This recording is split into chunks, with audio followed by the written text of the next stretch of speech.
നടി അൻസിബയ്ക്ക് താരസംഘടനയായ അമ്മയുടെ നോട്ടീസ്. സംഘടനയുടെ നിർദ്ദേശം പാലിക്കാതെ മാധ്യമങ്ങളോട് സംസാരിച്ചതിനാണ് നോട്ടീസ്. അൻസിബയുടെ നടപടി താരസംഘടനയുടെ പ്രതിച്ഛായയെ കളങ്കപ്പെടുത്തിയെന്ന് നോട്ടീസിൽ. ജൂൺ 17 മുൻപ് വിശദീകരണം നൽകണമെന്ന് നിർദ്ദേശം. 3-ാം തീയതി ചേർന്ന എക്സിക്യൂട്ടീവ് യോഗത്തിലെ തീരുമാനപ്രകാരമാണ് നോട്ടീസ് നൽകിയത്. വിവരങ്ങളുമായി ആര്യ വിനോദ് ചേരുന്നുണ്ട്. ആര്യ, ഇന്നലെ തന്നെ അൻസിബ വലിയ ആരോപണങ്ങളാണ് അമ്മയ്ക്കെതിരെയും ഒപ്പം തന്നെ ടിനി ടോമിനെതിരെയും ഒക്കെ ഉന്നയിച്ചത്. ഇപ്പോൾ എന്താണ് അമ്മയുടെ നോട്ടീസിൽ പറയുന്നത്?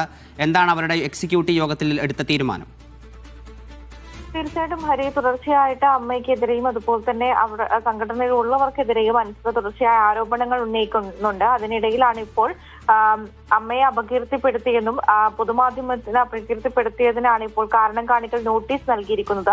ജൂൺ 17 മുമ്പ് വിശദീകരണം നൽകണം എന്നുള്ളതാണ് നോട്ടീസിൽ പറയുന്നത്. നമുക്കറിയാം, സ്പോൺസർഷിപ്പുമായി ബന്ധപ്പെട്ട് മാധ്യമങ്ങൾക്ക് മുമ്പിൽ തുറന്നെടുക്കുന്ന ഒരു സാഹചര്യം ഉണ്ടായിരുന്നു. അങ്ങനെ വിവിധ സാഹചര്യങ്ങളിലായിട്ട് അൻസിബ മാധ്യമങ്ങളോട് വിശദീകരിക്കുന്ന ഒരു സാഹചര്യവും നിലനിന്നിരുന്നു. അപ്പൊ ഇതിനിടയിലാണ് ഇപ്പോൾ ഇങ്ങനെ ഒരു നോട്ടീസ് നൽകിയിരിക്കുന്നത്. നോട്ടീസ് 3-ാം തീയതി ചേർന്ന എക്സിക്യൂട്ടീവ് യോഗത്തിന് ശേഷമാണ് ഇപ്പോൾ 10-ാം തീയതിയാണ് നോട്ടീസ് അയച്ചത്. ഇന്നലെയാണ് അൻസിബയ്ക്ക് നോട്ടീസ് അയക്കുകയുണ്ടായത്. ഇനിയിപ്പോൾ 7 ദിവസത്തിനകം മറുപടി നൽകണം എന്നുള്ളതാണ്. മറുപടി നൽകാൻ തയ്യാറാണെന്ന് അൻസിബ നേരത്തെ വ്യക്തമാക്കിയിട്ടുമുണ്ട്.